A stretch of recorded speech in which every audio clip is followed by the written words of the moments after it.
Buenas tardes a todos. Vamos a dar continuidad a una nueva sesión de nuestro diplomado especializado en Derecho Penal Cibernético. En esta ocasión tenemos la participación del doctor Ricardo José Cater Esteban, quien es abogado por la Universidad Privada San Martín de Porres. Además, es fedatario juramentado con especialización en informática. El doctor Cater es especialista en nuevas tecnologías y gobierno digital. Además, es ex asesor del Viceministerio de Orden Interno del Ministerio del Interior y también exdirector de los archivos notariales y judiciales del Archivo General de la Nación. Actualmente es abogado asociado senior en el Estudio Muñiz. El doctor Cater nos acompañará en la sesión de hoy, del 29 de agosto, y también nos estará acompañando el día de mañana en horario de 9 a 12 del día. Doctor Cater, tenga usted la bienvenida y el saludo de nuestro decano, el doctor Raúl Canelo Rabanal, el decano del Colegio de Abogados de Lima, así como de la directora de Académica y Promoción Cultural, la doctora Minerva Córdoba Sena. Entonces, sea usted bienvenido nuevamente y a continuación le damos pase para la ponencia. Muchas gracias. Recomendamos también a nuestros participantes, por favor, mantener sus micrófonos en apagado. Gracias. Buenas, ¿qué tal? ¿Cómo están? Muchas gracias por la invitación y muchas gracias a todos también por darse un tiempito de unirse a esta sesión. Bueno, es un tema complicado. Deme un minuto, estoy buscando la presentación. El tema que vamos a tratar en esta sesión es ciberterrorismo y ciberespionaje. Como ustedes ya pueden ir dilucidando, exploratoriamente son dos temas sumamente complejos, amplios, con un montón de información. Ciberterrorismo nada más podría demandarnos 250 horas, igual ciberespionaje. Son temas complejos, son temas abundantes, que pues en este breve tiempo que tenemos el día de hoy no lo vamos a poder agotar. Entonces, va a valer este tiempo como una introducción, como una invitación hacia ustedes para que cuando tengan más tiempo puedan indagar y tengan información preliminar de dónde partir, sobre todo, ¿no? El ciberterrorismo y el ciberespionaje son temas actuales, vigentes, que tienen una gran connotación a nivel mundial. Eh, La invitación que me han cursado es para desarrollar este tema, teniendo en cuenta las normas internacionales aplicables, métodos, tecnologías y fines sobre ciberterrorismo y ciberespionaje. Entonces, es una perspectiva internacional, ¿no? No voy a desarrollar normatividad nacional porque seguramente habrá otro curso en este diplomado donde lo van a tratar. Por especialización y asignación del tema, se me ha asignado normas internacionales aplicables. ¿Ok? El terrorismo, como bien decía Juan Pablo II, hoy San Juan Pablo II, nace del odio, se basa en el desprecio de la vida del hombre y es un auténtico crimen contra la humanidad. Sí, es correcto. Todo lo que es ciberterrorismo tiene como origen el terrorismo, ¿no? Y como ustedes ya deben conocer muy bien, no vamos a agotar aquí la definición de terrorismo ni vamos a analizar eso, pero sí podremos decir que el terrorismo son actos violentos que buscan la obtención del poder político a través del miedo, ¿no? Ese es el terrorismo. El terrorismo es eso, la obtención o la búsqueda de la obtención del poder a través de actos de terror y por implementación del miedo, que persiguen la imposición de una ideología, la imposición de una ideología, ¿no? Entonces, generalmente izquierdista, marxista, leninista, en fin, vamos a ver ahora dentro de poco algunas clasificaciones. pero ese es el terrorismo. El terrorismo nace del odio y se basa en el desprecio de la vida del hombre y es un auténtico crimen contra la humanidad. Eh, Elie Wiesel, Premio Nobel de la Paz, también señala algo parecido. Ante las atrocidades tenemos que tomar partido. El silencio estimula al verdugo. Es una invitación que Wilson nos hace de que no podemos permanecer quietos, no podemos permanecer inertes ante los actos de terror, porque quien sale beneficiado es justamente los terroristas, los criminales, la gente que quiere a través de la violencia imponer su ideología, ¿no? De manera totalmente injusta, ilegítima, ilegal, ¿no? Al margen del Estado de Derecho. Entonces, es una invitación que nos hace Wilson a levantarnos, a protestar. Pero como decía John Lennon, la violencia no se combate con violencia, ¿no? Y más aún cuando nosotros como abogados que nos hemos preparado para el buen decir, el buen hablar, entonces tenemos que alejar de nuestro discurso cualquier acto de violencia. No sé si a ustedes le ha pasado, pero a mí me ha sucedido en audiencias en la que hay abogados, hay colegas en que pierden los papeles y olvidan el debate jurídico y convierten la causa en un debate, en un debate personal entre abogados, ¿no? Se hace una afirmación y lo toman como algo personal y empieza el ataque entre abogados, ¿no? Y hay jueces que lo permiten, ¿no? No se dan cuenta o no sabrán diferenciar o no saben las prerrogativas que tienen como jueces de detener estos actos tan deplorables, ¿no? Tan irreprochables y que conforme lo señala el Código Procesal Civil merecen una multa. Entonces, no debemos nosotros incurrir jamás en la violencia. Nuestro discurso siempre debe ser técnico, nuestras opiniones siempre deben ser sustentadas, alturadas. No hay por qué gritar, no hay por qué ofender, siempre objetivos y tener en cuenta pues que el diálogo siempre es la herramienta para la obtención de la paz. Ustedes no sé si habrán escuchado los cascos azules de las Naciones Unidas, eh, eh, es la fuerza armada que tiene la ONU cuando hay conflictos armados en algunos países.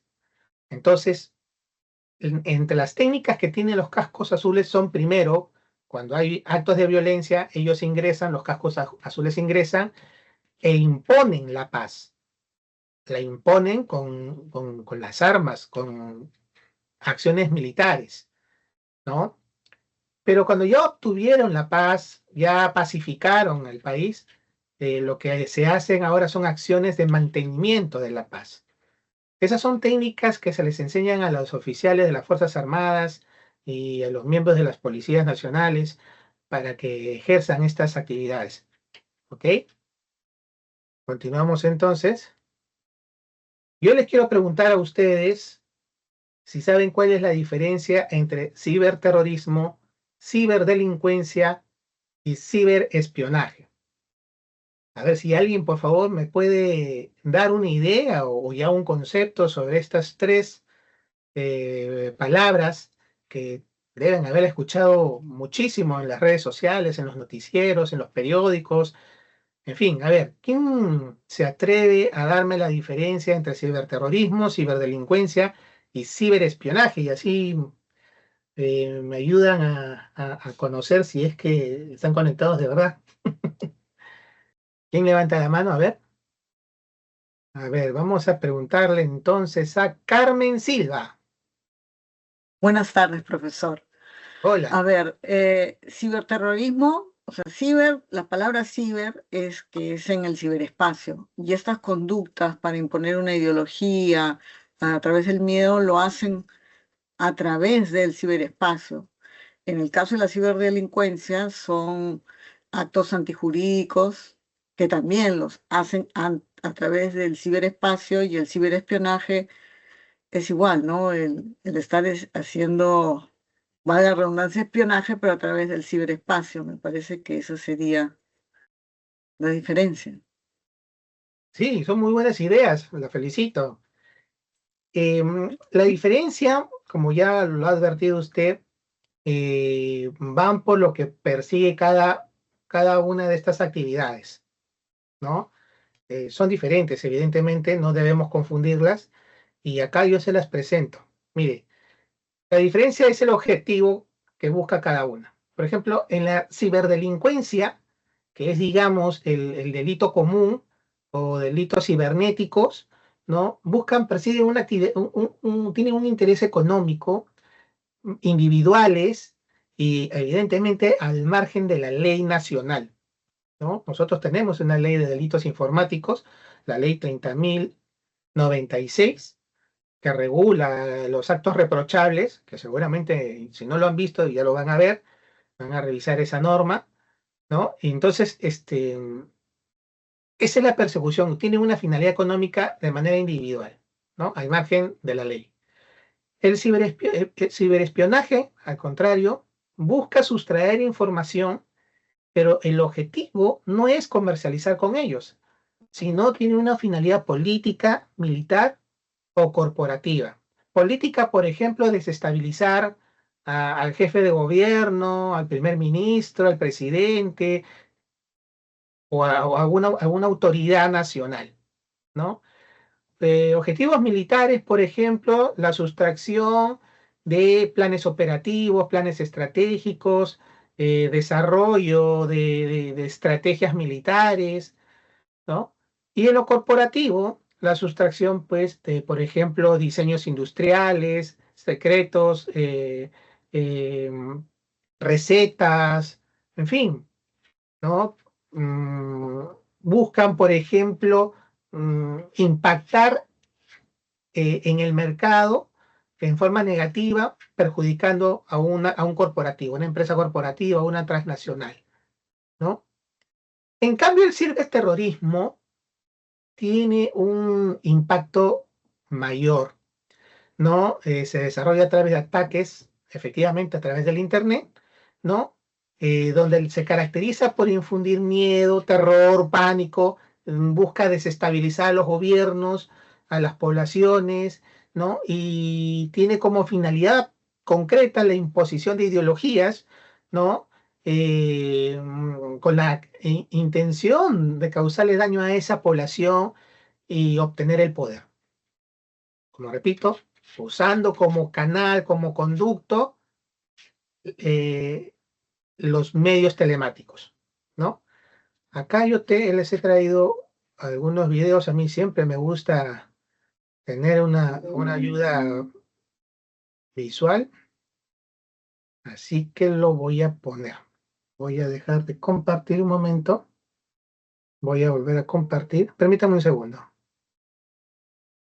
Quiero precisar ahí, aprovechando lo que se ha señalado en el video, entiendo que lo han logrado escuchar y ver, ¿verdad? En nuestro país existe terrorismo, narcoterrorismo, que está vinculado a los fabricantes, productores de droga, en la selva sobre todo. Son, digamos, fungen como protectores de estas actividades delictivas, se enfrentan a nuestras Fuerzas Armadas, pero también interactúan en la minería ilegal. Ustedes saben que la minería, existe minería formal, minería informal y minería ilegal. El país está tratando, el Ejecutivo está tratando de empadronar a los que realizan actividades informales, ¿no? Hay un padrón que se está tratando de armar, juntar y conocerlos para tomar decisiones y ver la manera en que ellos puedan formalizarse. Pero el problema real lo origina la minería ilegal, y es muy perjudicial porque cometen una serie de delitos, como por ejemplo la explotación sexual infantil, eh, también delitos ambientales, contaminación con minerales pesados, la deforestación, ¿no? Uso irrazonal de equipos, estas dragas que usan que son devastadoras, ¿no? Entonces, homicidios, ¿no? En fin, es una serie de delitos que se cometen en el área de influencia de la minería ilegal. Y participa también el terrorismo dando protección, ¿no? Entonces esto es reprochable. Por eso es que es importante saber estos detalles, porque seguramente los colegas que realizan la defensa en esas zonas deben, deben conocer esta situación, ¿no? Delictiva en el país. Entre las clases de terrorismo que hay una enorme clasificación. Depende de qué autor uno consulte, qué revista de derecho penal podamos revisar, en fin, qué normas, las normas nacionales, las internacionales, del sistema iberoamericano, del sistema europeo, en fin. La clasificación que les estoy presentando es la que yo he podido ver que más se repite, ¿no? Y es la más sencilla, ¿no? Son cuatro básicamente: el terrorismo religioso, como Al Qaeda o el ISIS, que pretenden imponer, ¿no? su apreciación religiosa, como se dijo en el video, busca una gran nación, ¿no? Sostenida por la religión. Entonces, estos grupos terroristas quieren imponernos a toda su religión a través de la violencia. Después tenemos terrorismo nacionalista, que son los que buscan la independencia de sus países, quieren autonomía, quieren independencia. Y el claro ejemplo de esto es ETA en España, o el IRA, ¿no? Que utilizan la violencia para lograr esta autonomía que tanto anhelan, ¿no? Terrorismo biológico, ¿no? A través, pues, de actos donde intervienen virus, bacterias, y buscan enfermedades, y la muerte masiva de ciudadanos, ¿no? Y el terrorismo cibernético, ¿no? Es actual, es contemporáneo y se basa en el uso de la tecnología. Algunos autores señalan que el uso de la tecnología debe ser realizado por personas especialistas en el manejo de la programación informática. Algunos no ponen como requisito dicho estándar, ¿no? Algunos dicen que basta que ahora ya hay programas que nos ayudan a hacer programas de programas. Y el primer programa que usan las personas es tan sencillo que hasta niños pueden realizar programas intrusivos, ¿no? Entonces, ya la concepción de que el uso de la tecnología debe ser realizado por gente capacitada, gente especializada, pues, digamos, ingenieros de sistemas con maestría y doctorado en programación e intrusión y estrategias TOGAF, en fin, una serie de herramientas que existen. Ya no sería inclusive un requisito, ¿no? Para que se cumpla la tipicidad de estas conductas, ¿no? Entonces, se llevan los ataques cibernéticos a través del uso del Internet, ¿no? Y buscan atacar estructuras o infraestructuras que resultan críticas, esenciales para los países. Es decir, que uno de los componentes a nivel nacional e internacional del terrorismo cibernético es que persigue la desestabilización del miedo, del terror, pero que busca atacar las infraestructuras esenciales de un país, ¿no? A ver, tenemos algo aquí. Voy a, voy a poner un segundo video. No se preocupen, porque todos estos videos los voy a compartir también, van a estar a su disposición. Forma parte del material de aula. Así que, como ustedes, el video dura 12 minutos, solo quería presentarles los primeros minutos, porque, porque ya ustedes podrán decirme, pero ahí se está señalando que hay un ataque a las empresas, ¿no? Vehículos, toma información de empresas de salud, algunas han tenido que cerrar, ¿no? Entonces, eso más parece ciberdelincuencia, ¿no? Más que ciberterrorismo. El problema está en que, como bien advierte la reportera, hay intervención de algunos países como Rusia, China, Corea del Norte, y bien advierte la periodista que son adversarios de Estados Unidos.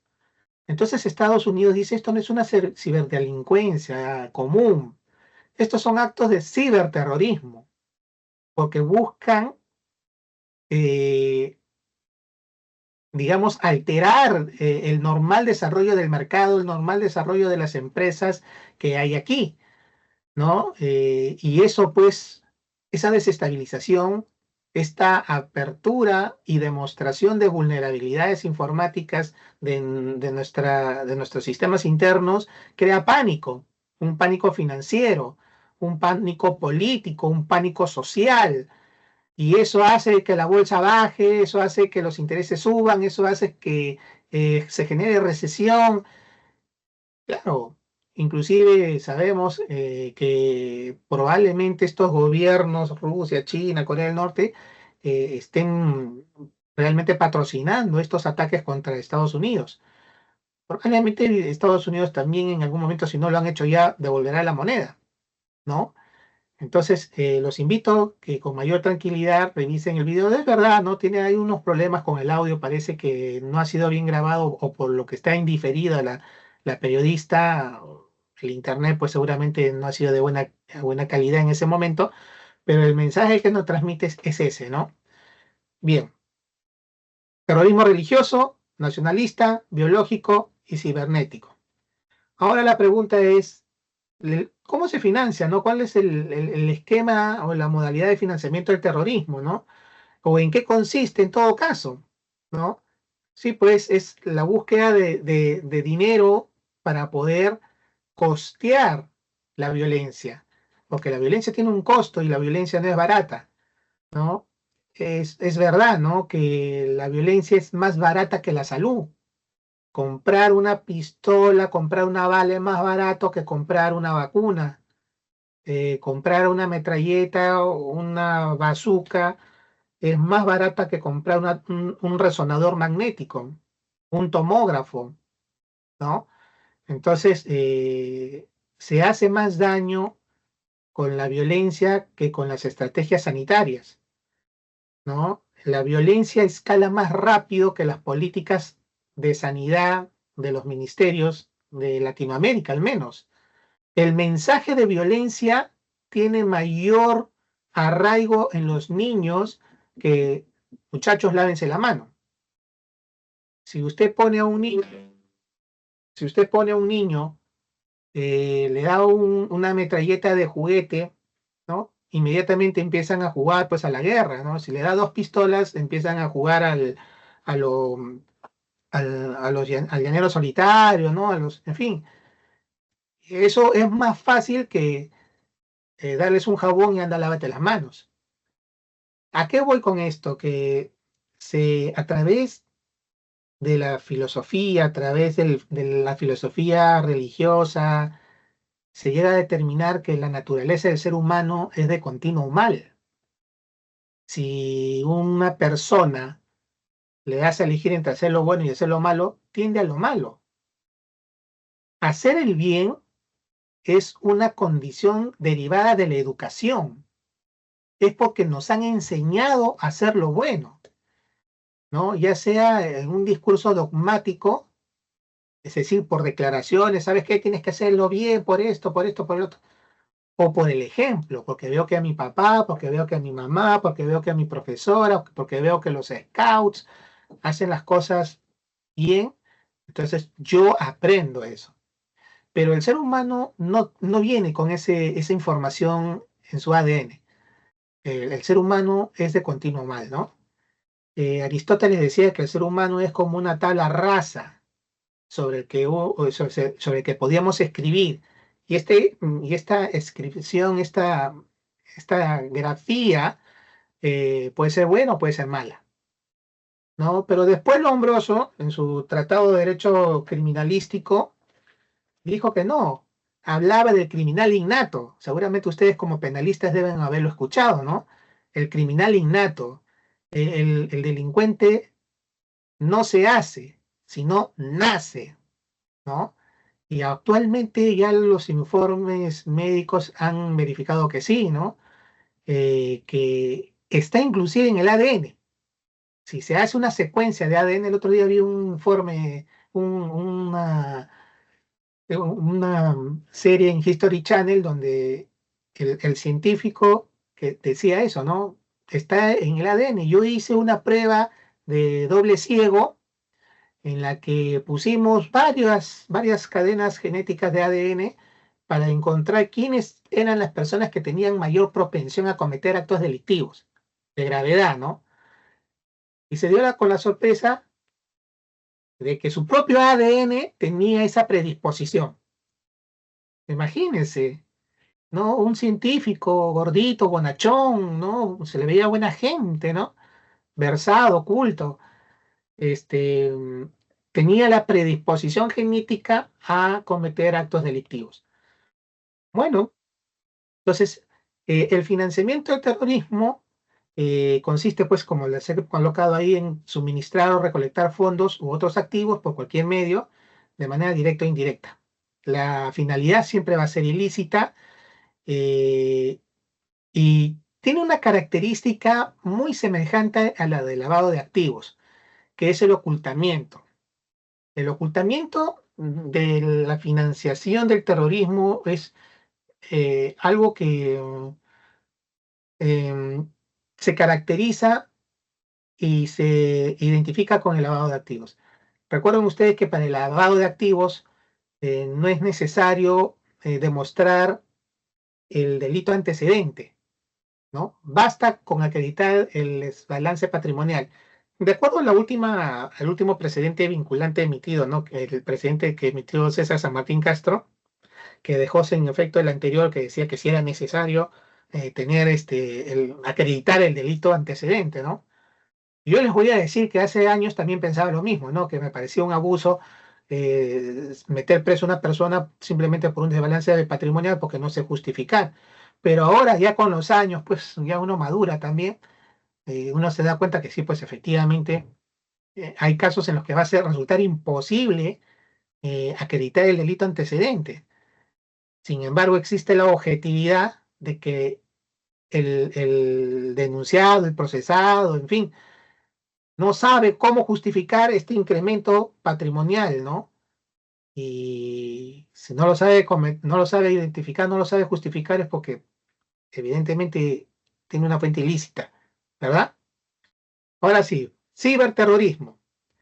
John Alan Brickey es un militar de Estados Unidos, trabaja ahora en el Centro de Lucha contra el Terrorismo de los Estados Unidos, nos da este concepto de ciberterrorismo, igual que pasó anteriormente. El concepto de ciberterrorismo tiene muchos matices, demasiados matices, y este es el de Brickey, es el que me parece más, digamos, más concreto, ¿no? y objetivo. Está relacionada a las capacidades cibernéticas para realizar operaciones militantes, es decir, que participa la persona facilitadoras, disruptivas y destructivas en el ciberespacio, ¿no? A través del miedo, la violencia o la amenaza de violencia, es decir, para ver que ni siquiera es necesario que la violencia se materialice, simplemente que exista una amenaza de violencia, ¿no? Una tentativa de ejecución de un acto violento, ¿no? Entonces, y lo pone al final para lograr un cambio político, ¿no? La irrupción del cambio político. Él no hace mención, por ejemplo, a la imposición del tema religioso, ¿no? Para él se subsume la toma del poder para imponer un criterio religioso, todo al final, señala él más adelante, ¿no? En su libro, que al final redunda pues en un cambio político, porque tú para cambiar las ideas religiosas de una población necesariamente tienes que tomar el poder. ¿Y quién es el sujeto activo de estos actos? El ciberterrorista, ¿no? ¿Y quién es esta persona? Es una persona que usa las redes telemáticas. Las usa con la finalidad de atacar una estructura o un área crítica de una sociedad, ¿no? Por ejemplo, ahí se les pone el abastecimiento de agua, gas, electricidad y centrales nucleares, ¿no? Busca generar el mayor daño posible. Pero ustedes miran, doctor, pero ¿cómo un ciberterrorista va a poder, pues, atacar el agua, ¿no? El desagüe, la electricidad, las centrales nucleares? ¿Por qué? Porque si ustedes se dan cuenta, todo esto actualmente ya viene controlado por computadoras, ¿no? En el video que nos ha antecedido, inclusive vimos que se había introducido ataques a los sistemas informáticos de las organizaciones, de las empresas, de los corporativos. Y las empresas que brindan el servicio de saneamiento de aguas, de residuos, las centrales eléctricas son también corporativos, ¿no? Ahora todo es censado, todo es testeado por las computadoras. Nos dan los indicadores, el suministro de energía es controlado por computadoras. Acá en Perú también, ¿no? Los niveles de medición de contaminación del agua o de pureza del agua también son medidos por estas computadoras, estos equipos informáticos. Entonces, atacar estos sistemas sensibles se consideran pues actos cuando son realizados por computadoras, por tecnologías de la información y de la computación, son pues actos de ciberterrorismo, ¿no? Y hablando de las infraestructuras críticas que son objeto del ciberterrorismo, tenemos pues estas aeropuertos, ferrocarriles, servicios financieros, bancos, bolsas de valores, atención médica, como se vio en el video hace un momento, alimentación, sobre todo, no solamente alimentación en su cadena de producción desde que sale de la tierra o de que se cría el animal y pasa por la conservación y sigue a la distribución, ¿no? Sino inclusive desde el momento en que se siembra, ¿no? Siembra y cosecha. Entonces, la infraestructura crítica en el ciberterrorismo son los sistemas y redes, tanto físicos como digitales, cuya interrupción o destrucción tendría un impacto severo en la seguridad, la salud, la economía y el orden público de un país. Entonces, recuerden ustedes siempre que el ciberterrorismo no solamente persigue la obtención del poder, sino que lo hace a través de la creación del caos, a través del impacto económico, a través de la alteración del mercado, a través de las líneas de producción, de suministro, de alimentación y en general de la atención de servicios básicos, ¿no? Por eso es que al final les pongo el objetivo de los ciberterroristas es comprometer estos sistemas vitales para causar un daño significativo. Claro, pues buscan perjudicar estructuralmente desde un punto de vista económico a estos países, ¿no? Muy bien, antes de ingresar a las normas internacionales, que es lo que nos convoca, quiero presentarles algo.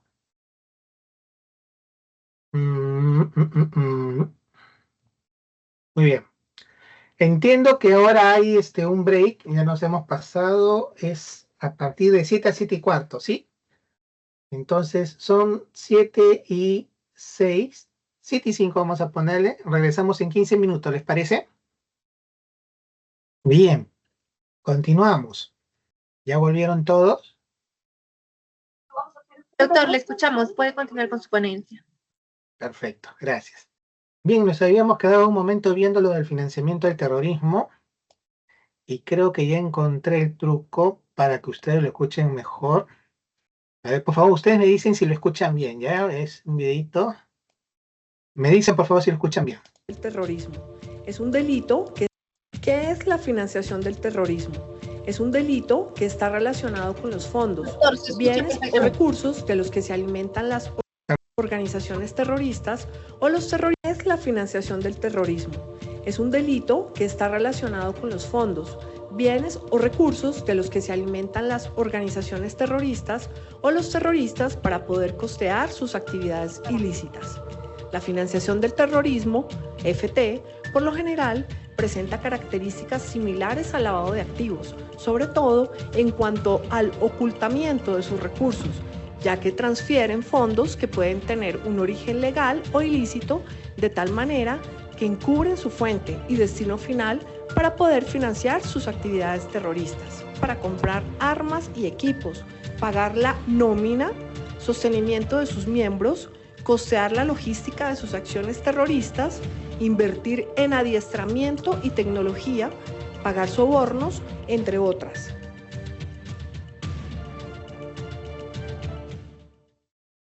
¿Qué es el terrorismo? Hay quienes consideran que si algo no se califica como... ¿Y qué tipos existen? Atención, porque hoy vamos a hablar de un tema que está afectando a casi todas las empresas en España y probablemente al resto del mundo. Y sí, estamos hablando de los ciberataques. Increíblemente, el 94% de las empresas en España han sido víctimas en solo un año. ¿Te lo puedes creer? Pues te lo aseguro, estamos ante un gran problema y hoy vamos a resolverlo. Porque ¿alguna vez te has preguntado qué es exactamente un ciberataque y cómo podemos protegernos de ello? Bueno, pues sigue con nosotros porque empezamos directamente con un vídeo increíble para aclararnos qué es exactamente esto de los ciberataques y qué tipos existen. Pues atención, porque es básicamente cuando alguien malintencionadamente decide atacar sistemas informáticos para robar, bloquear o dañar información. Y no pienses que solo las grandes empresas están en riesgo. No, de verdad. Esto nos puede afectar a todos, a nivel particular o incluso a una pequeña y mediana empresa. Pues bien, llegado a este punto, comencemos con una exploración de los diferentes tipos de ciberataques que existen en la red. Desde el astuto malware que se camufla en nuestros dispositivos hasta el engañoso phishing que busca robar nuestros datos personales. Cada uno de estos ataques tiene sus propios propósitos y tácticas u objetivos. Y por tanto, vamos a conocer exactamente qué puedes hacer y lo más importante, cuál es cada uno de estos ciberataques para poder contrarrestarlo. Pues bien, para descubrir los tipos de ciberataques cibernéticos que pueden amenazar tu seguridad online, debes conocer en primer lugar el malware, un software malicioso que puede causar estragos en tus dispositivos, desde virus hasta troyanos y gusanos, tanto en el móvil como en el PC. Buscan dañar, espiar o incluso tomar el control total. Pero nada que ver con el phishing. Atención a este ciberataque. Precaución con este tipo, sobre todo de estafa, porque los ciberdelincuentes buscan robarte información personal valiosa, como contraseñas y datos bancarios. Así que mantente alerta para que ningún ciberatacante pueda robarte no solo datos personales, sino también tus datos bancarios. El ransomware, una pesadilla para empresas y usuarios. Atención a este ataque porque bloquea tus equipos y te pide un rescate para liberarlos. Imagínate, oye, que encapsulan toda la información de tu empresa y de pronto has caído en esta trampa. Ataque de diccionario o por fuerza bruta. Silencioso pero letal. Este ataque intenta robar contraseñas probando miles de combinaciones. Por lo tanto, protege tus cuentas no solo con contraseñas únicas, sino también contraseñas robustas. Atención, porque llega el momento de hablar del ataque de denegación de servicio o DDoS, una avalancha de solicitudes que colapsa tus servicios online, tus servidores. Es importante mantener tu sitio web y servicios protegidos contra este tipo de ataques. Por no hablar del ataque de Man in the Middle, una intrusión sigilosa que intercepta tu comunicación online sin que lo sepas. Cuida tus comunicaciones y archivos y sobre todo no abras mails si vienen de cuentas que no conozcas y lo más importante, no descargues archivos ajenos. Atención porque llega el momento de hablar del ataque de inyección SQL, una amenaza seria para la seguridad de tus datos. Este ataque, ojo, busca robar información valiosa de bases de datos. Protege tus datos sensibles y sobre todo los datos de tus clientes y usuarios. Hablamos de ataques y sobre todo hablamos del ataque de rootkit, el enemigo dentro de tu sistema. Este ataque otorga al intruso poderes de administrador para realizar cambios críticos. Lo más importante, oye, si recibes un mensaje de tu jefe o incluso de un administrador y dudas de ello, mantente alerta. Lo más importante, oye, no bajes la guardia y mantén tu seguridad cibernética en alto. Protege tus datos y mantén tu presencia online segura. Entonces, ¿cómo nos defendemos de estos ataques? ¿Qué podemos hacer después de, oye, de recibir un ciberataque? Pues aquí es donde entra la ciberseguridad, nuestro superhéroe en el mundo digital. Protege nuestra información y asegura que solo las personas autorizadas tengan acceso.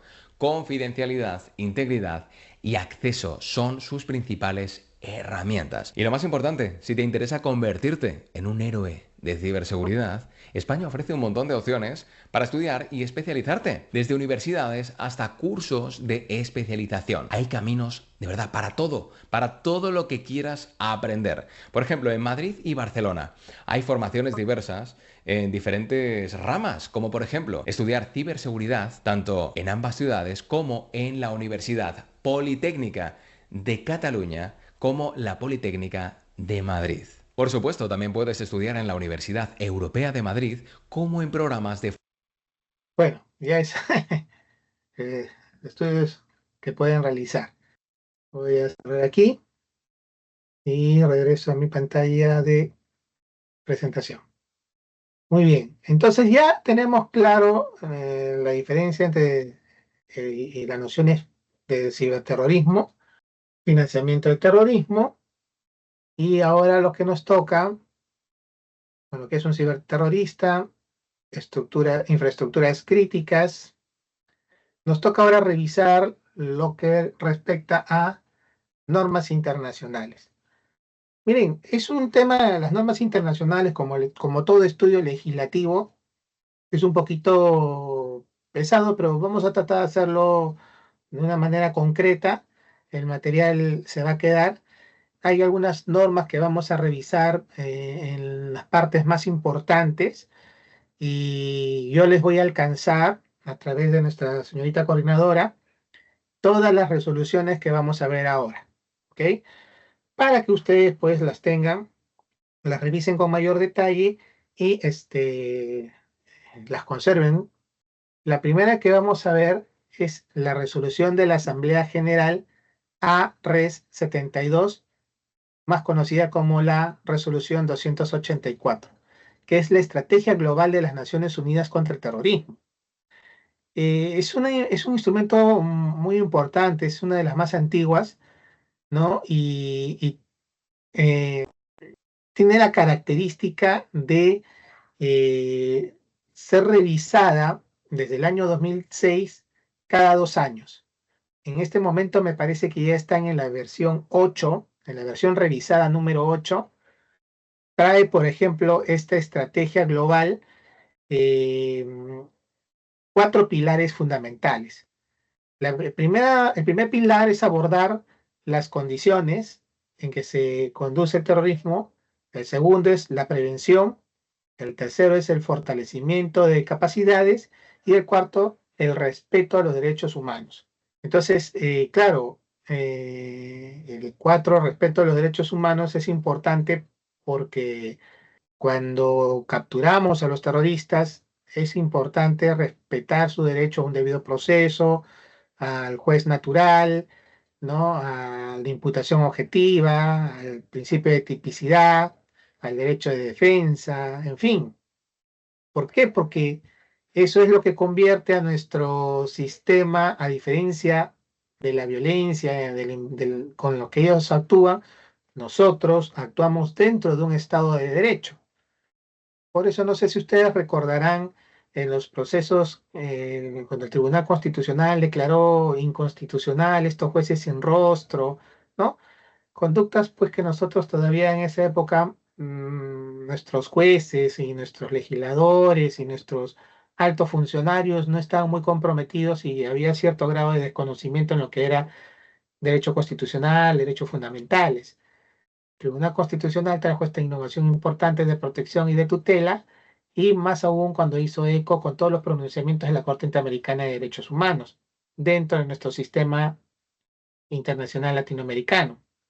Entonces, esta estrategia global reafirma la necesidad de promover y proteger los derechos humanos.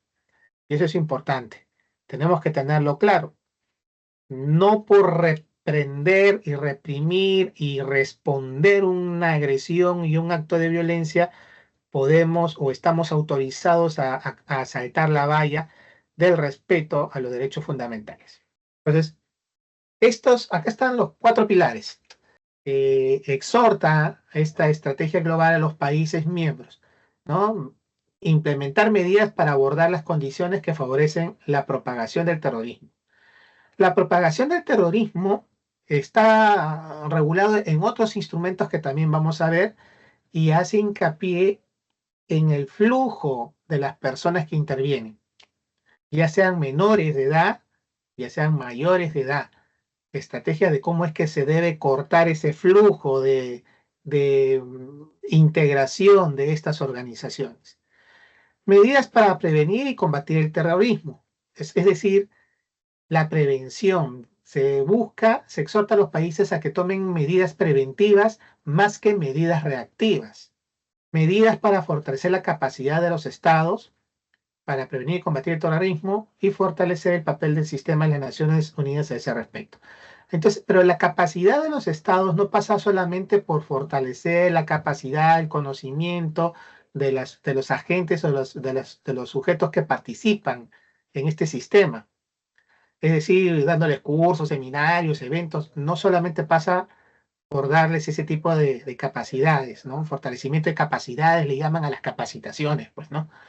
Según la nueva nomenclatura que le dan ahora en la gestión pública, ¿no? Fortalecimiento de capacidades, que son los cursos, seminarios, diplomados, en fin. Sino también a la capacidad logística, a la capacidad de asignar recursos, ¿no? Porque lamentablemente el terrorismo es una pelea de ideología, pero también es una pelea material, de enfrentamiento cuerpo a cuerpo, ¿no? Y el enfrentamiento cuerpo a cuerpo necesita ciertos recursos para proteger la integridad física de nuestros agentes. Y el cuarto, medidas para garantizar el respeto de los derechos humanos para todos y el Estado de Derecho como base fundamental de la lucha contra el terrorismo, ¿no? ¿Qué es lo que les he dicho? Es la garantía de respetar los derechos humanos para todos, terroristas y no terroristas, terroristas y policías, terroristas, policías, fiscales y jueces. Y con esto garantizamos el debido proceso a través de las normas ya vigentes como expresión, ¿no?, de un Estado de Derecho. Todo esto como fundamento de una lucha contra el terrorismo. Si faltan estas cosas, la estrategia global no se cumple, ¿no?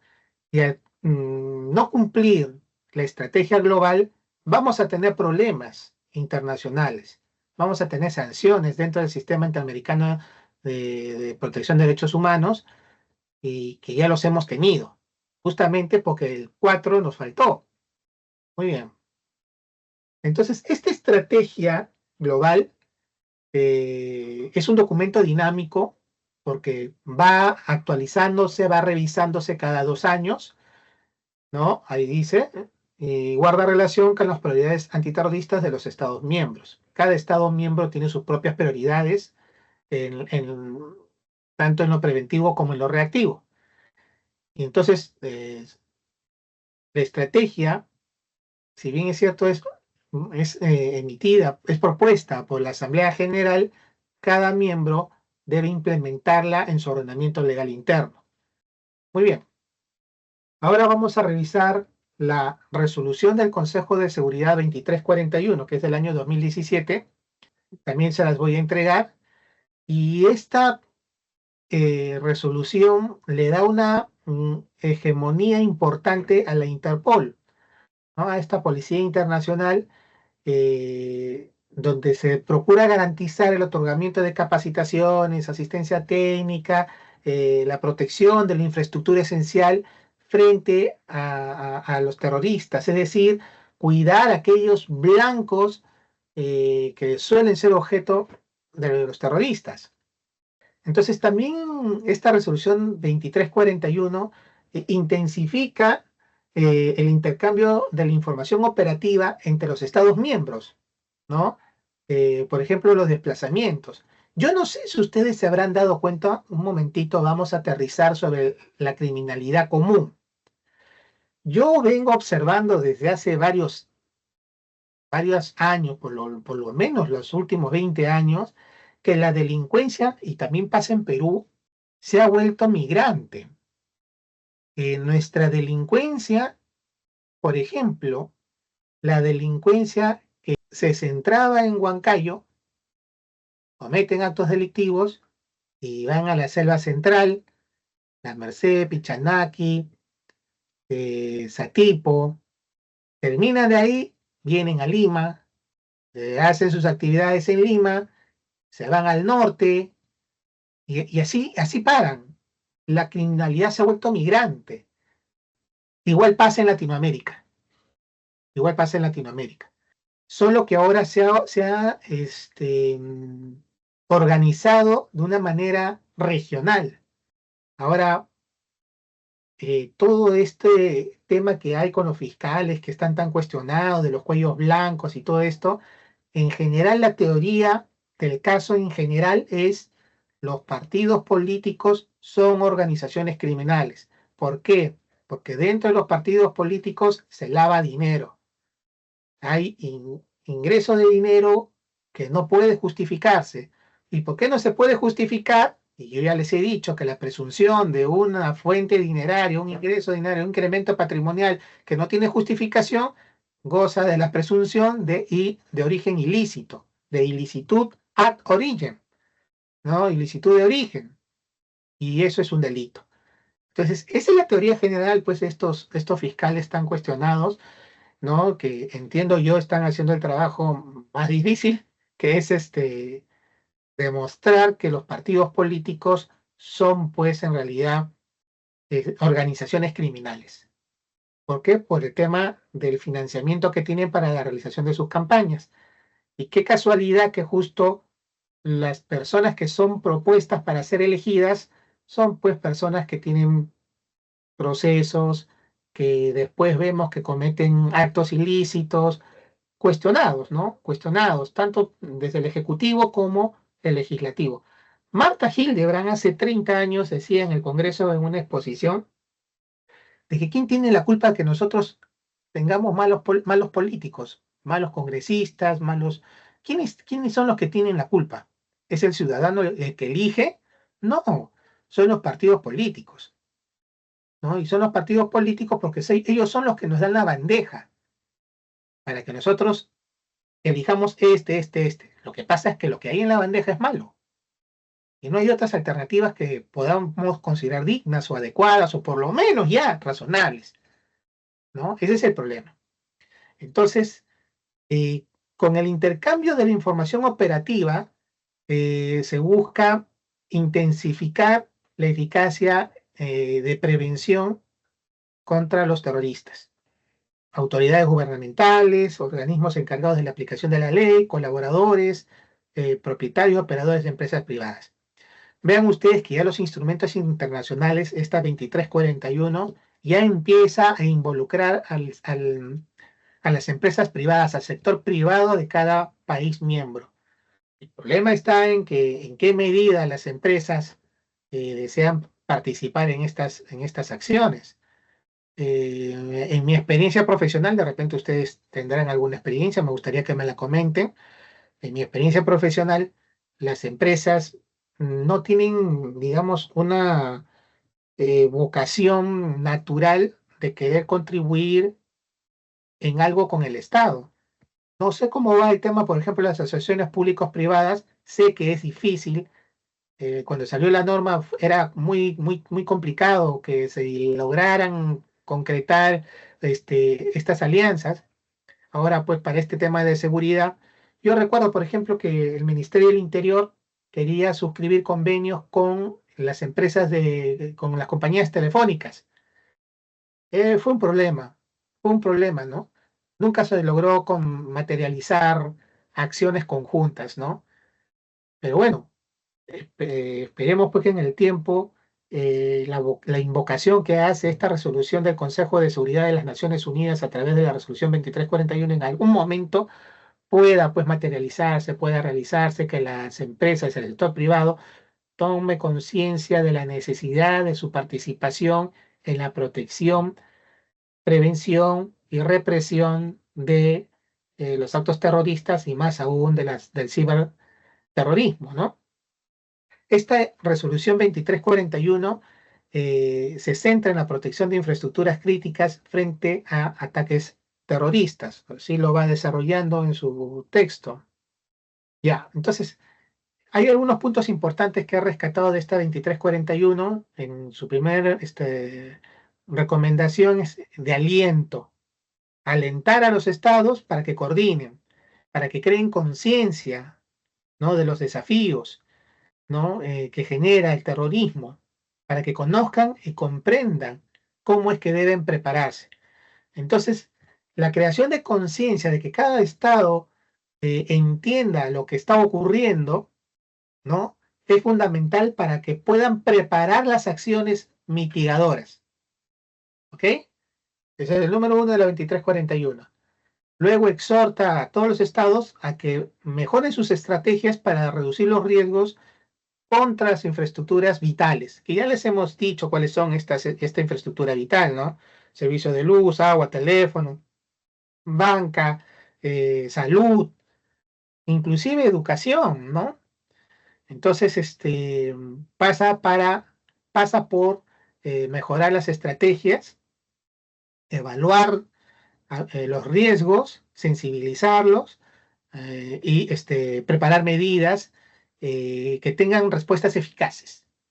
Claro, de nada me sirve a mí armar todo un plan estratégico si mis respuestas no son eficaces. ¿Y cómo es que voy a medir la eficacia de un plan, de una propuesta, ¿no? A través o bien de la reducción de la criminalidad o bien a través de la prevención, ¿no?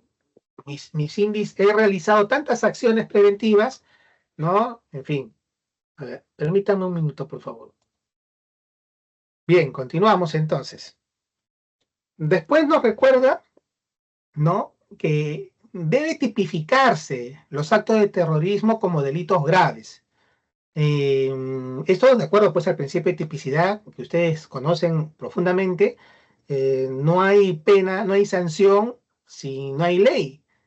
Nullum pena sine legem, si mal no recuerdo, ¿no?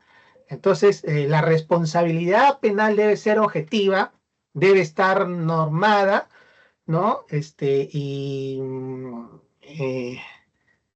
Inclusive la norma, esta resolución nos señala de que todos los planes, la planificación, y el adiestramiento, ¿no?, debe estar también tabulado en normas. Esto es para la policía, ¿no? Debe estar tabulado en procedimientos objetivos y concretos, ¿no? Es un problema que sí tiene la policía, por ejemplo, la peruana, ¿no? Después nos exhorta a los Estados miembros a intercambiar información y cooperar activamente en la prevención. También exhorta a los Estados a formular alianzas, ¿no?, ya sean nacionales, regionales, con entidades públicas o entidades privadas, como acabamos de ver en el número 2, ¿no?, para levantar información, compartir experiencias dirigidas a prevenir, proteger y mitigar actos terroristas. También esta resolución 2341 instiga a que los estados, sus ministerios, en fin, sus órganos funcionales, colaboren de manera estrecha para la protección de la infraestructura vital. Vean ustedes que esta resolución 2341 hace mucha incidencia en la infraestructura vital. Por eso fue importante que la analizáramos hace un momento, ¿verdad? Esta 2341 también señala que los estados miembros deben buscar intercambiar buenas prácticas, ¿no? Pero las buenas prácticas, ¿saben ustedes cómo es que se identifican? Con resultados. Quiere decir que tiene que haber habido a nivel nacional, de manera interna, acciones concretas, objetivas, medibles y verificables para poder medir si estas acciones alcanzaron los estándares fijados, ¿no? Si fue eficaz, se toma como una buena práctica. Esto salió bien esto está bien, se respetaron los derechos fundamentales, los estándares internacionales, el debido proceso, respeto al derecho, al Estado de Derecho, ¿no? Entonces, la intervención policial estuvo bien, la intervención fiscal también, a nivel judicial, perfecto, inclusive hasta la ejecución, ¿verdad? Entonces, el nivel de intensidad de intervención del Estado fue idóneo. Entonces, ese procedimiento es una buena práctica. Hay que compartirla y hay que intercambiar con las buenas prácticas de otros países. Y otros países nos enseñarán, pues, qué fue lo que ellos implementaron y de repente a nosotros nos puede servir y viceversa. Después también está 2341, regula la cooperación económica, ¿no? Para el desarrollo interno y bilateral, pero la cooperación económica pues siempre es un problema, ¿no? Para el mismo Estado es un problema liberar fondos ya comprometidos a través de la ley de presupuesto. Ahora imagínense hacer fondos comunes o fondos que estén dirigidos a acciones preventivas contra el terrorismo cuando tenemos desnutrición, carencias a nivel de salud pública, a nivel de infraestructura educativa en los colegios nacionales, deficiencia en las vías de comunicación. Es difícil, ¿no? A nivel de gestión pública. Después, en la 2341 también insta a los estados a que presten atención en desplegar criterios selectivos eficaces, ¿no? Para la capacidad de formación y el otorgamiento de recursos necesarios para la prevención del terrorismo. En fin, así va continuando, ¿no? Por ejemplo, en el 12 ya señala la infraestructura que está, miren, dice acá, alienta al grupo de trabajo sobre la protección de las infraestructuras vitales, incluidos los objetivos vulnerables. Porque dentro de las infraestructuras vitales hay objetivos que pueden ser todavía de mayor vulnerabilidad. ¿Cómo medimos la vulnerabilidad? No solamente por la facilidad en el ataque, sino básicamente es vulnerable por el impacto que tiene en el ciudadano a pie. Por ejemplo, el agua. El agua tiene mayor relevancia si lo comparamos, por ejemplo, con la propia luz. Uno puede estar sin luz, pero no puede estar sin agua. Yo puedo estar sin internet, pero no puedo estar sin luz. Y así, ¿no? Las cosas se van clasificando de acuerdo a su nivel de vulnerabilidad. ¿Ya? Muy bien. Entramos ahora a nuestro tercer documento, que es la resolución del Consejo de Seguridad 2370, también del año 2017, fue adoptada el 3 de agosto de 2017, ¿no? Y está dirigida a que los grupos terroristas no puedan adquirir las armas, ¿no? Y da recomendaciones a los estados para asegurar ello, ¿no? Invoca que los estados implementen medidas locales, regionales, nacionales, para evitar el tráfico ilícito de armas. Inclusive la fabricación hechiza de armas. Las armas hechizas, ustedes deben recordar también que son estas armas artesanales que producen, que fabrican algunas personas con algunas características y principios de la física, de la química, ¿no? Entonces fabrican sus armas y con eso cometen sus atentados, ¿no?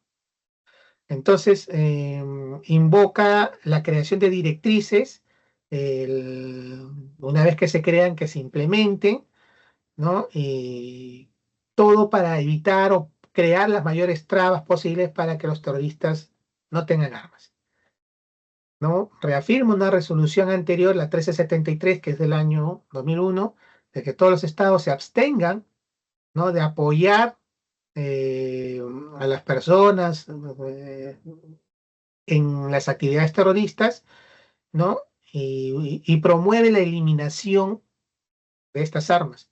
No sé si ustedes saben que acá en Sucamec existen campañas anuales, a veces hay hasta 2 campañas anuales, para que aquellas personas que tienen en su poder armas las entreguen voluntariamente.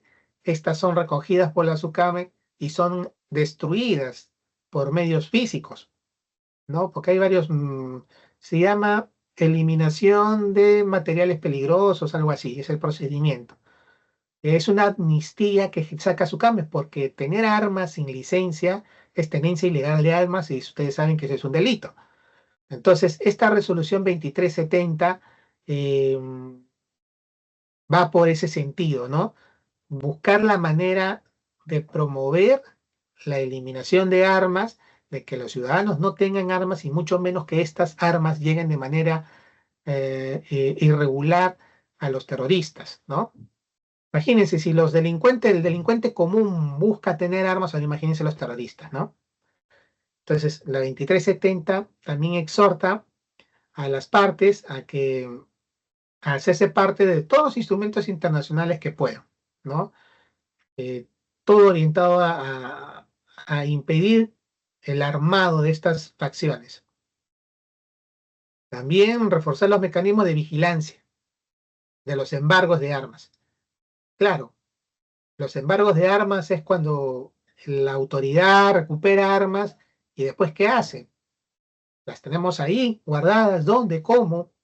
Hace algunos años la policía contaba con un depósito de armas que no habían llegado a ser judicializadas, no habían sido parte de un proceso judicial por A o B motivo, y un día desaparecieron todas esas armas, ¿no? Se habían quedado en depósito y desaparecieron las armas, ¿no? Entonces es importante que las normas que regulan el proceso de eliminación de armas sea pues bien ejecutado.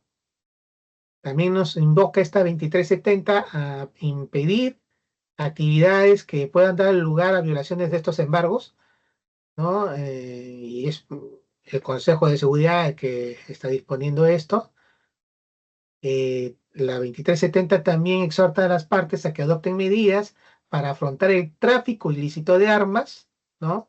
Y que vean la posibilidad de establecer leyes y reglamentos, procedimientos administrativos para ejercer un control efectivo, ¿no? En la producción, exportación, importación, intermediación, tránsito y transferencia de armas pequeñas y ligeras, ¿no? Es decir, todo el circuito de transferencia de la tenencia de las armas. Muy bien, en el numeral 6, la resolución 2370 propone a las partes, ¿no?, eliminar el abastecimiento de armas a los terroristas a través de 4 acciones, asegurando la capacidad de adoptar medidas legales, garantizar la seguridad física, ¿no?, de estas armas, alentar la aplicación de procedimientos de marcado y rastreo de las armas, ¿no?, y fortalecer, ¿no?, la capacidad judicial de respuesta en aplicación de la ley. Yo no sé si ustedes saben, en alentar la aplicación de procedimientos de marcado, en el Ministerio del Interior, en su CAMEC también, se estaba buscando realizar un convenio de cooperación técnica en la que se buscaba que todas las armas cuya licencia se estaba solicitando por parte de un ciudadano tuviera una modificación en su interior, ¿no?, para que pueda, digamos, tener su propia marca. Es decir, no bastaba el número de serie del arma, sino que dentro del cañón querían hacerle una alteración para que cuando saliera la bala pudiera identificarse a quién le pertenece esa pistola, por la marca que dejó en la bala, ¿no? Lamentablemente no pudo ejercerse, no por el equipo que hacía la alteración interna, sino porque no había capacidad para implementar un software. El software que iba, digamos, el registro digital, el registro electrónico, ¿no? No había capacidad para tener el software. Tenía capacidad su CAMEC y el Ministerio del Interior para tener el equipo, la herramienta que iba a hacer la alteración, pero no tenía el presupuesto para adquirir el software. Una locura, ¿no? En fin, tenemos después la importancia que toma el Consejo de Seguridad de adoptar medidas ¿no? Para evitar el tráfico ilícito de armas en las zonas de conflicto, ¿no? Por ejemplo, nuestras zonas de conflicto es el BRAE, pues, ¿no? Siempre lo ha sido, ¿no? Porque son las áreas, es la zona donde se presenta mayor índice de sembrado de coca. Insta a los miembros a aumentar la cooperación internacional y regional y formar buenas prácticas, que ya hemos conversado sobre eso hace un ratito. También la elaboración de programas de acción para prevenir, combatir y eliminar el tráfico de armas y que se implementen leyes, ¿no?, que controlen la seguridad de las armas y destruyan el material excedentario y trabajen en conjunto a nivel internacional, regional y nacional. Yo no sé si saben ustedes que yo siempre he escuchado esta volada cuando estuve en el Ministerio del Interior. El Ministerio del Interior le echa la culpa al ejército de son ellos lo que así son. Bueno, son voladas, estamos en un ambiente académico, pero que la policía le echa la culpa al ejército, que son los militares, los soldados, no sé, los que tienen la protección, el cuidado, el mantenimiento de las armas oficiales, las que dan en alquiler a los delincuentes. Y los militares le echan la culpa a los policías, que son ellos más bien los que facilitan las armas oficiales de la policía, se las alquilan a los delincuentes para que salgan y hagan sus fechorías. Entonces, está mal que tan solamente exista la volada, ¿no? Eso está mal. ¿Por qué? Porque si nosotros tuviéramos un procedimiento de control y seguimiento de las armas, tanto del ejército como de la policía, y este fuera eficaz, les aseguro que no habría ningún motivo para considerar válidos digamos, estos rumores, ¿no? Es inusual, ¿no? Porque cuando a mí una vez me asaltaron con pistola y era un pistolón de este tamaño que resulta, pues, difícil no creer que haya salido de un almacén, ¿no? No sé, de repente alguno de ustedes ha tenido una experiencia parecida, ¿no? Unos pistolones inmensos. Muy bien.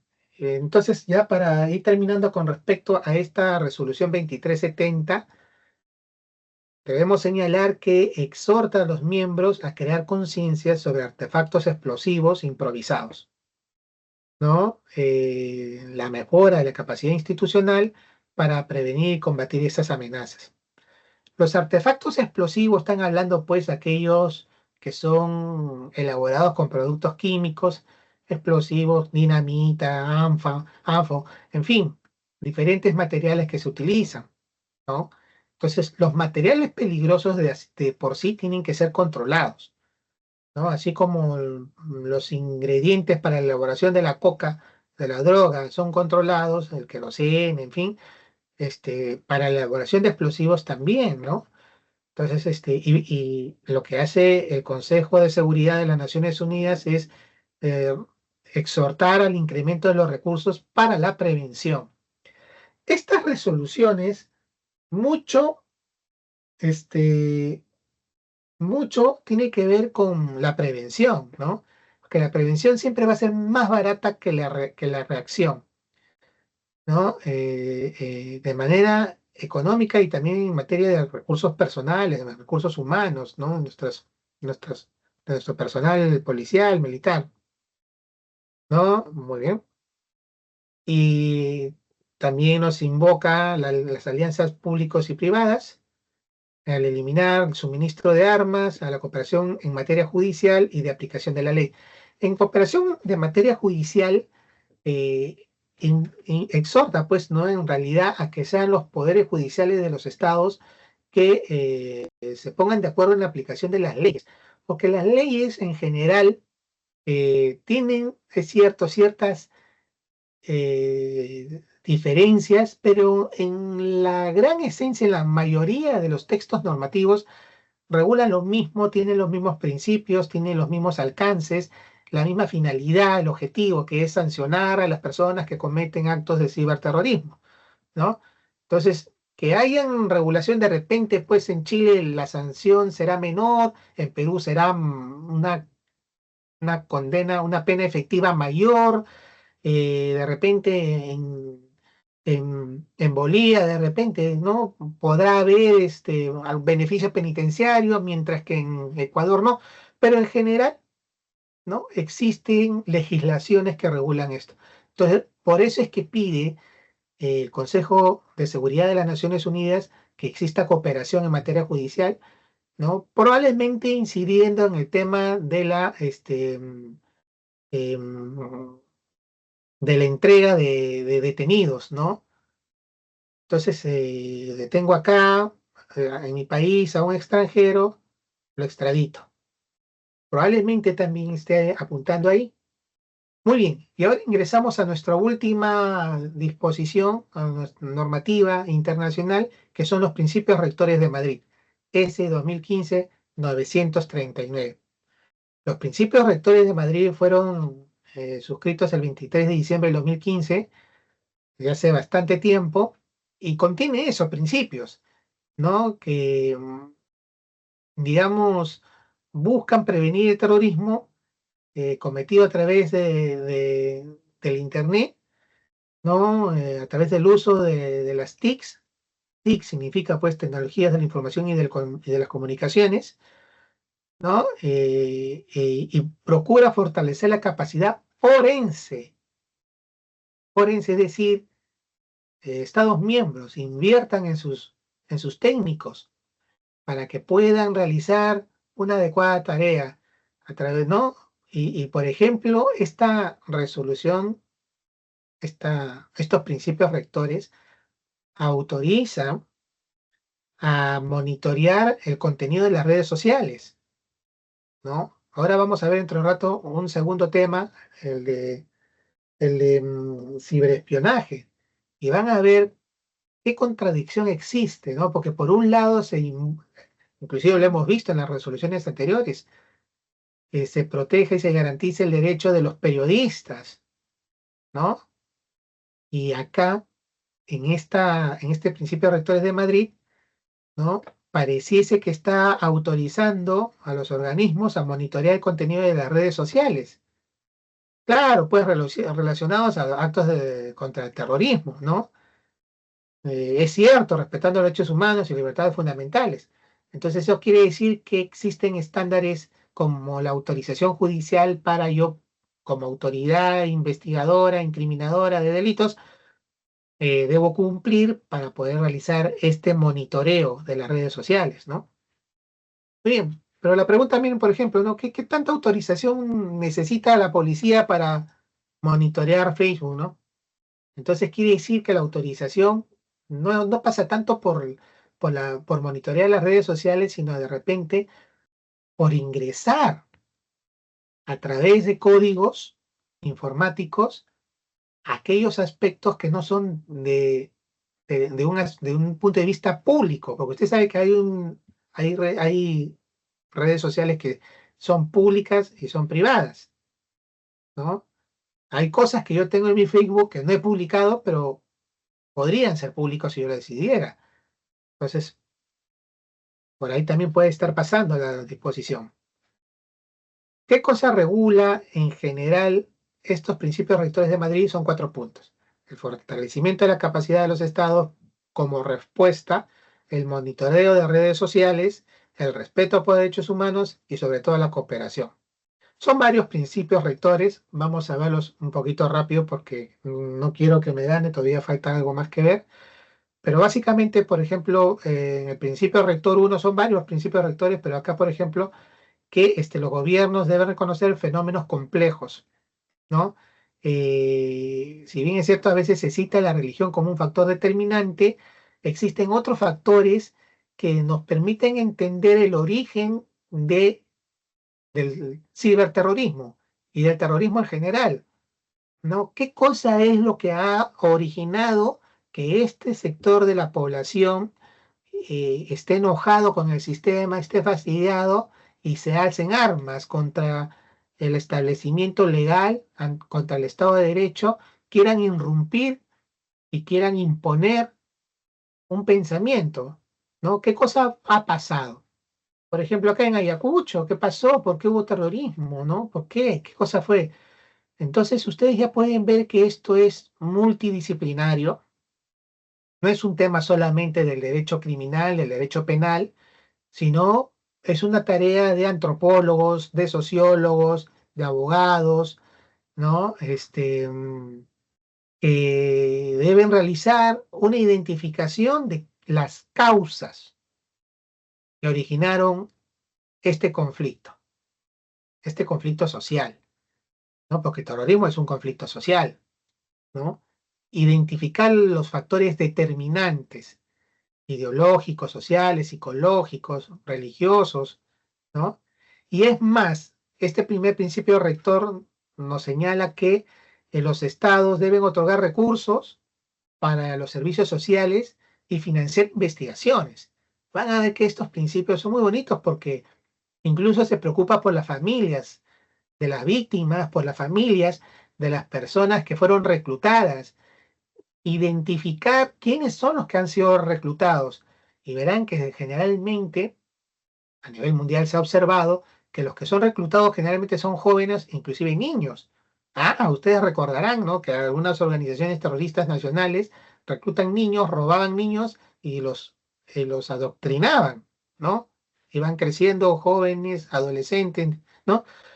Y ya iban creciendo con un pensamiento. Entonces, ¿de qué manera no es que esto puede romperse esta cadena de suministro de personas que engrosan estas organizaciones criminales, ¿no? En este segundo principio, comprender la naturaleza y las fuentes del fenómeno de los combatientes, el espacio de su entorno, de las comunidades locales, jóvenes, familias, a las mujeres. Estos principios de Madrid, como le digo, da una preponderancia a la mujer como mujer y a la mujer como madre. ¿Qué pasó con tu hijo? ¿Qué hubo? ¿Qué sucedió? Le da mucha incidencia al diálogo entre gobierno y comunidad, ¿no? Para aumentar la resiliencia, identificar a las personas que los terroristas fijan como objetivo de sus actividades de reclutamiento. Jóvenes, niños, hombres y mujeres. ¿De qué sector del territorio nacional es que son captados? De la sierra, por ejemplo, de la selva, ¿no? Entonces, eso es importante identificar eh, para, para estos principios. Otro principio rector nos indica que debe reforzarse la comunicación con las familias, ¿no?, sobre estos temas, pero esta interacción de comunicación entre el Estado y familia debe ser voluntaria y no debe ser impuesta. Diálogo voluntario le llaman, pues, ¿no? Por ejemplo, se recomienda la implementación de teléfonos de asistencia, teléfonos de ayuda, ¿no? Considera estos principios de Madrid que son una buena práctica, una práctica eficaz. No podemos dejar de lado estos principios de Madrid porque España tiene terrorismo, ¿no? Entonces, la propuesta que está haciendo a través de este consejo no puede ser dejado de oír, ¿no? Entonces, nos señala también que los estados deben brindar asistencia y asesoramiento interdisciplinario, psicológico, social, religioso, ideológico, y es correcto. Acá en Perú nosotros como gobierno ha brindado y brinda diferentes soportes. Acá está, por ejemplo, en el Perú se creó el Registro Único de Víctimas. Ahí está la ley, la 28592, efectivamente. Beneficios de reparación, programas de apoyo educativo y el rol de entidades como el Consejo de Reparaciones. Interviene también la Defensoría del Pueblo a través de la Política Nacional de Reparación y también actúa en forma individual en cada denuncia que ha sido presentada. El Ministerio de Justicia está a cargo de este registro. Si ustedes desean tener más información sobre cómo es que opera la ley 28592, los beneficios que tiene, las características o requisitos que deben cumplir las personas que quieren incorporarse a este registro único, les estoy dejando el enlace ahí para que revisen con calma, ¿no? Y bueno, puedan brindar ustedes las asesorías que correspondan. Otro principio de esta resolución de Madrid, ¿no?, es que los estados deben desarrollar capacidades y análisis críticos, ¿no?, orientados a la sensibilización, ¿no?, de cada cultura y la comprensión de estos. Claro, conociendo a la comunidad de la costa, de la sierra, de la selva, su ideología, es que vamos a poder entender el entorno de las personas que integran estas organizaciones terroristas, ¿no? Y, por ejemplo, reducir la vulnerabilidad de jóvenes, ¿no? De mujeres, de niños, ¿no? Entender, por ejemplo, de qué manera es que nuestras autoridades pueden realizar una mejor acción, una mejor intervención, tanto preventiva como reactiva, ¿no? Porque ¿cuántos alcaldes han habido en los 80 que no han sabido responder por desconocimiento? Se confiaba en el comando y a veces hasta el mismo comando no sabía cómo responder. La autoridad política, ¿no? No sabía cómo responder ellos mismos. Entonces nuestras autoridades no sabían cómo responder, ni mucho menos cómo dialogar con la sociedad, con la comunidad, y tampoco sabía cómo comprender el entorno de la comunidad, ¿no? Es decir, el terrorismo agarró desprevenido al país, agarró desprevenido a nuestros políticos, y eso fue, creo que, uno de los motivos por los cuales es que se demoró tanto el Perú en concretar sus operaciones, sus objetivos estratégicos, que es la captura de los principales cabecillas y la ejemplificación en ellos de la imposición de la ley, del respeto de la ley, ¿no? Y del orden interno. Muy bien, entonces vamos avanzando un poquito. Las alianzas con las víctimas y las asociaciones de las víctimas en el marco de sus estrategias generales. El terrorismo, esta es una declaración que hace en los principios: el terrorismo no será derrotado únicamente por la fuerza militar, las medidas de aplicación de la ley y las operaciones de inteligencia. ¿Qué es necesario? Abordar las condiciones que propician la propagación del terrorismo, la causa raíz, pues. Para combatir el terrorismo hay que entender las causas raíz. Para derrotar el terrorismo hay que entender qué motiva a las personas a a tomar las armas, a generar miedo, terror, y buscar irrumpir en la política procurando el cambio de paradigmas, ¿no? Y la imposición de ideologías de un grupo reducido. Porque no es que los terroristas quieran imponer la ideología de la mayoría.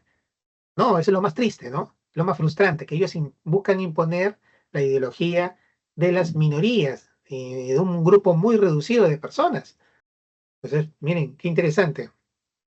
Después viene el tema de la participación de la comunidad como agente de cambio, ¿no? A través de la comunicación asertiva, ¿no? Para entender todo lo que acabamos de conversar.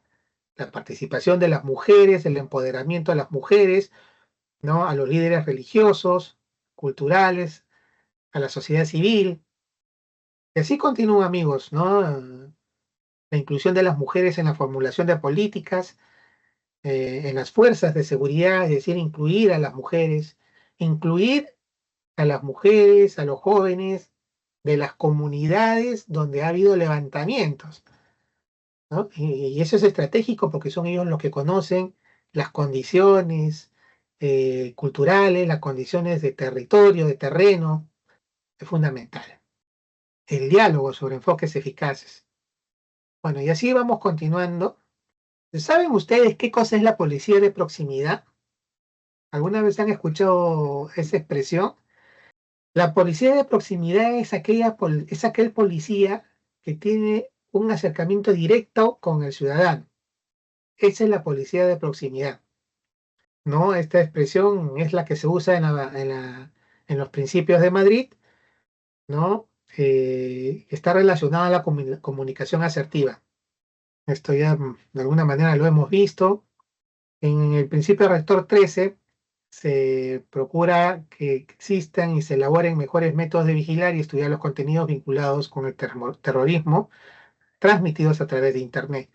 Recuerden ustedes que a través de Internet no solamente se realizan actos de agresión, sino también de incitación, de llamamiento, ¿no? Buscan pues crear adeptos, ¿no?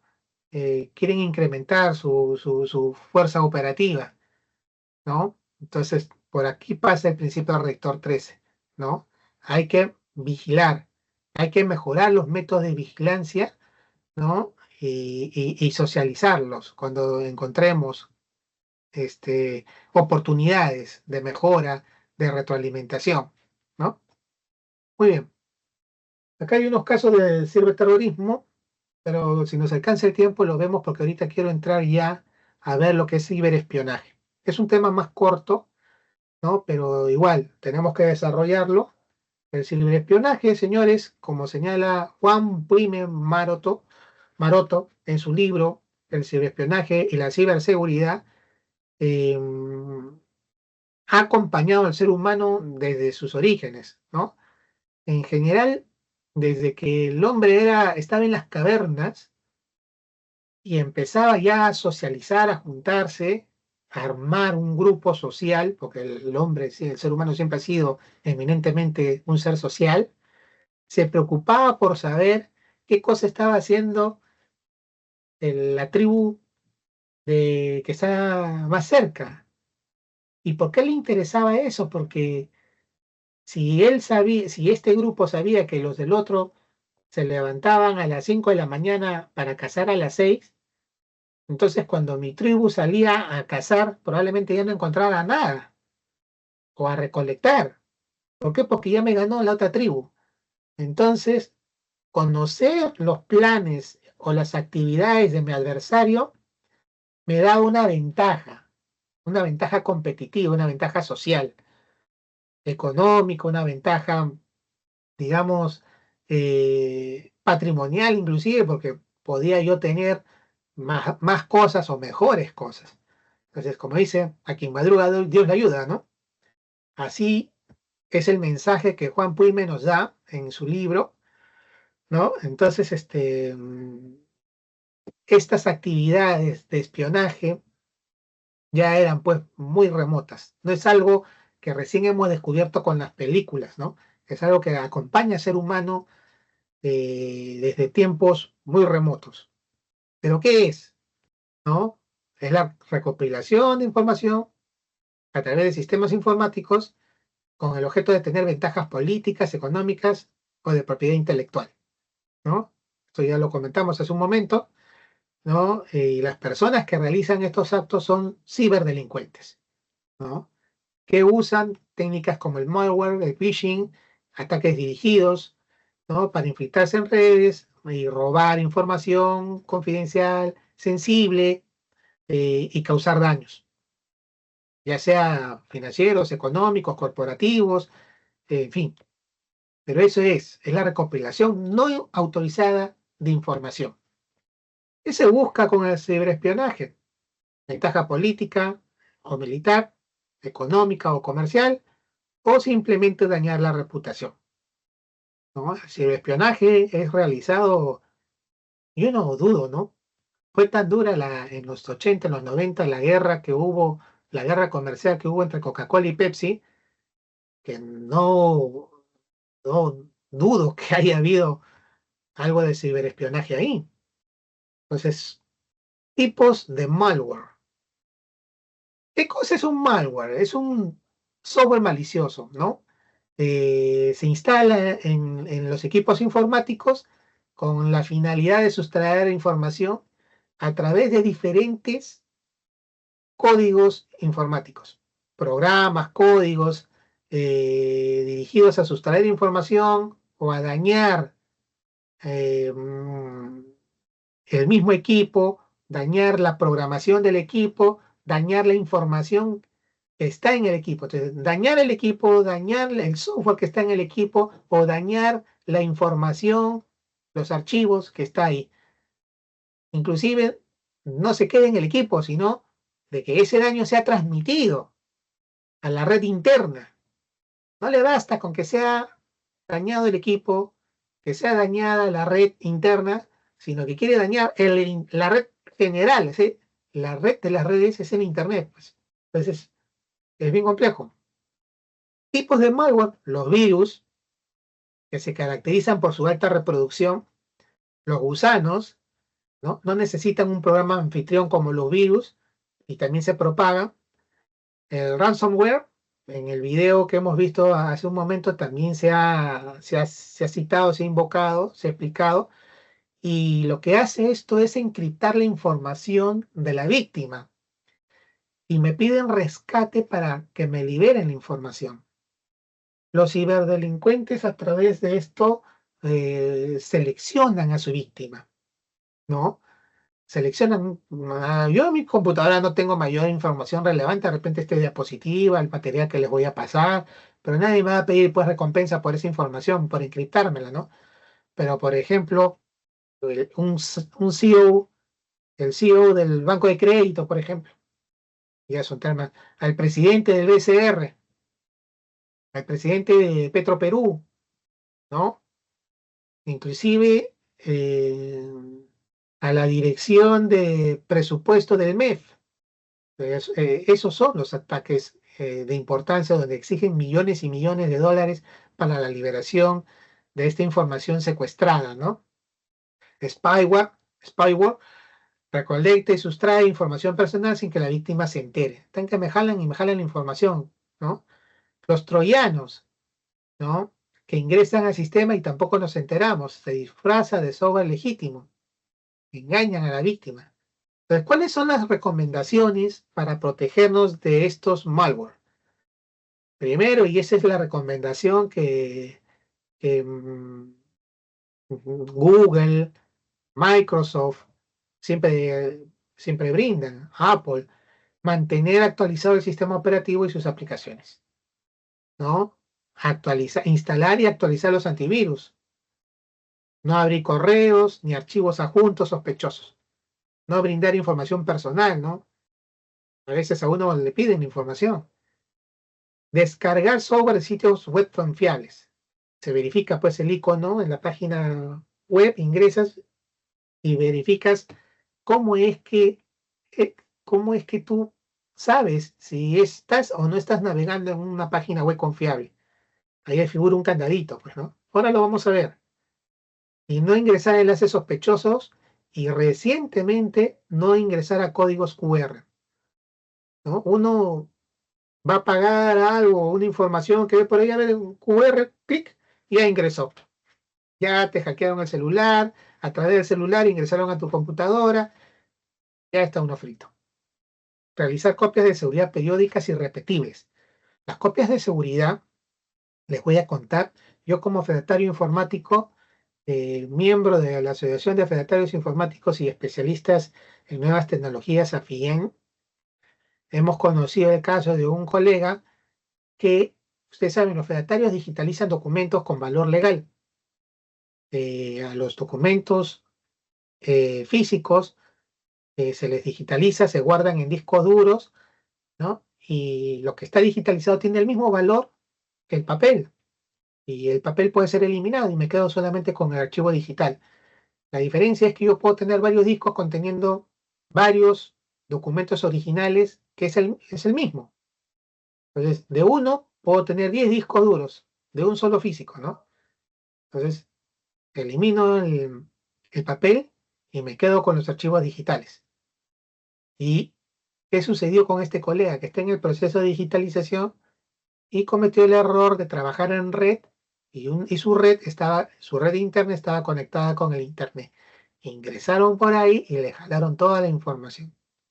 La moraleja que ahora nosotros los fedatarios informáticos tenemos es que cuando digitalizamos no trabajamos conectados al internet. No trabajamos. Y tenemos medidas de seguridad, ¿no? Por ejemplo, el más sencillo es que las computadoras no tienen para poner puertos USB. Todo se trabaja en red, ¿no? Nadie puede venir con un disco duro, meter o infectarme con un virus.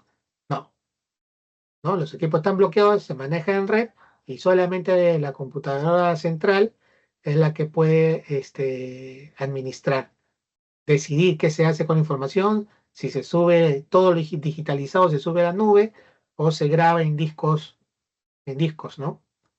O se entrega en discos duros, ¿no?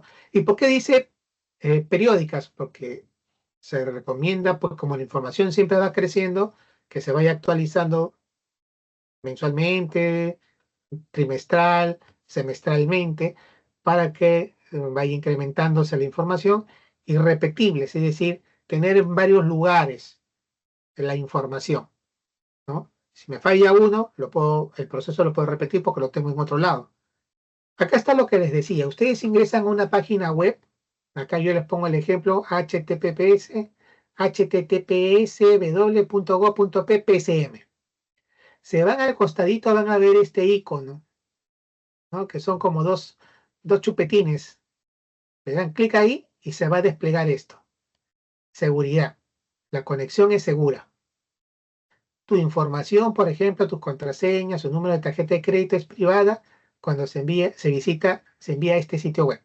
Y acá está el candadito que les decía. No sé si lo llegan a ver. Entonces ahí está el candadito y la garantía de que la conexión es segura. Pero más aún es esto, el certificado es válido. ¿Qué es este certificado? Es el certificado SSL o certificado digital, ¿no? Que autentica la identidad del sitio web. O sea, el sitio web es legal, es un sitio web válido, identificado, ¿no? Con IP. Entonces, el certificado valida esto. Entonces, estás en un sitio seguro, ¿no? Es legítimo, no es falso. Que tus datos y los datos de la página están protegidos. Métodos comunes del ciberespionaje. Tenemos la ingeniería social, que es la manipulación de personas para obtener información sensible a través de correos electrónicos o enlaces, phishing. Amenazas persistentes avanzadas, APTs, ¿no? Es más sofisticado y tiene como objetivo robar información en forma sigilosa. Ataques a la nube, ya no se ataca a la computadora, sino la información que está contenida en nube, porque ustedes saben que se puede contener información en mi disco duro o, por ejemplo, el Drive, ¿no? El OneNote. Esa es información que está en la nube, puede ser atacada. Bueno, ahí les dejo un videito. Los sistemas de espionaje y control. Este es interesantísimo, miren, les va a gustar. El sistema Echelon o Gran Oreja fue usado por Estados Unidos, Gran Bretaña, Canadá, Australia y Nueva Zelanda, ¿no? Servía para escuchar, controlar las comunicaciones militares de la ex Unión Soviética, ¿no? En la época de la Guerra Fría, y hoy se usa para interceptar transmisiones de los terroristas y de los planes y de los narcotraficantes, ¿no? Todos sus movimientos.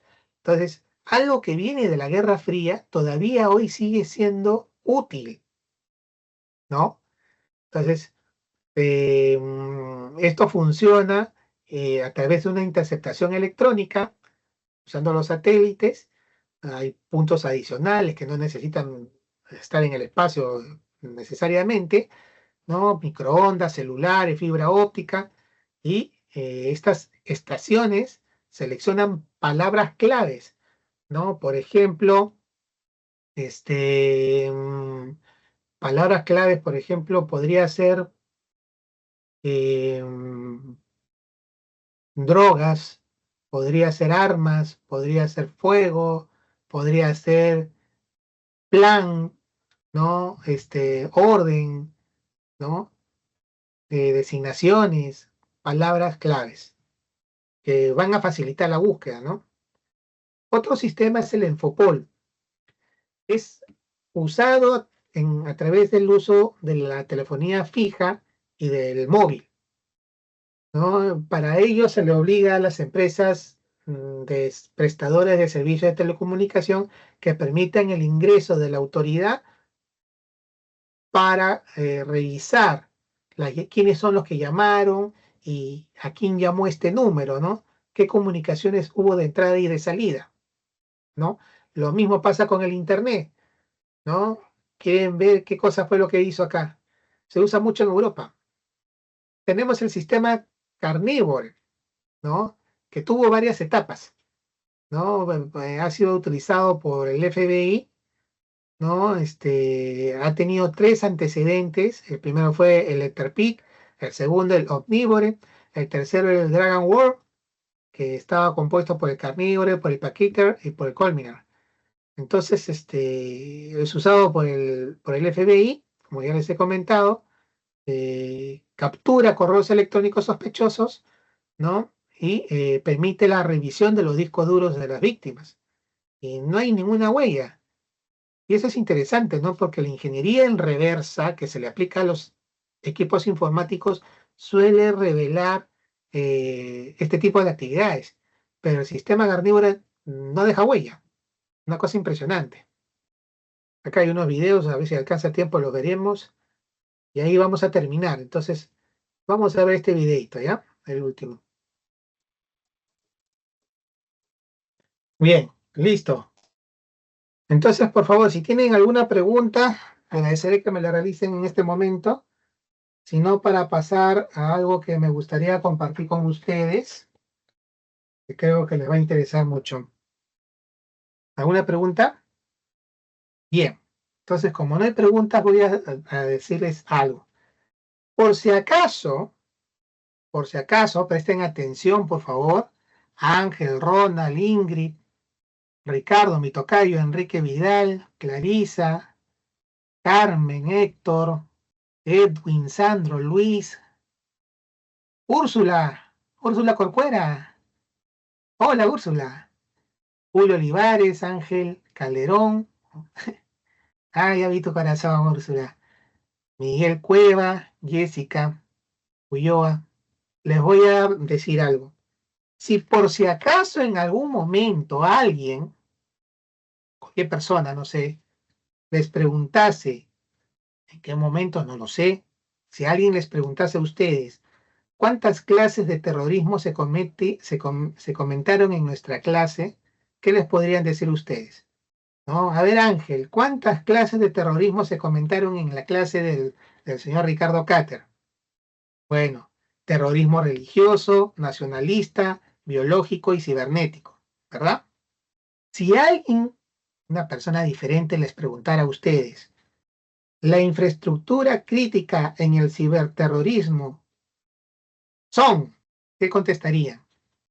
¿Qué contestarían? La infraestructura crítica en el ciberterrorismo son sistemas y redes, tanto físicas como digitales. De repente, no sé, Walter le pregunta a Clarisa, oye Clarisa, según lo comentado en clase, el ciberespionaje es, ¿qué cosa respondería? La recopilación no autorizada de información a través de sistemas informáticos con el objetivo de obtener ventajas políticas, económicas o de propiedad intelectual. Y de repente por ahí Carmen le puede preguntar a Héctor, oye Héctor, de acuerdo a lo que Ricardo Cáter ha expuesto, el malware es un software malicioso que se instala en sistemas para robar información o espiar al usuario. No sé, son cosas que de repente les pueden preguntar algún día, en algún momento. Entonces, ya ustedes pueden tener seguridad y tranquilidad y, bueno, ir tranquilos por la vida. Nadie me ha hecho preguntas, así que quiero agradecerles su participación. Entiendo que mañana tenemos clase nuevamente, así que nos estamos viendo. Cuídense y hasta mañana. Buenas Sí. noches, profesor. Muchas gracias de parte de la Dirección Académica y Promoción Cultural por su ponencia. Y el día de mañana nos estamos reencontrando con todos para llevar una segunda sesión con el doctor Cáter. Buenas noches con todos.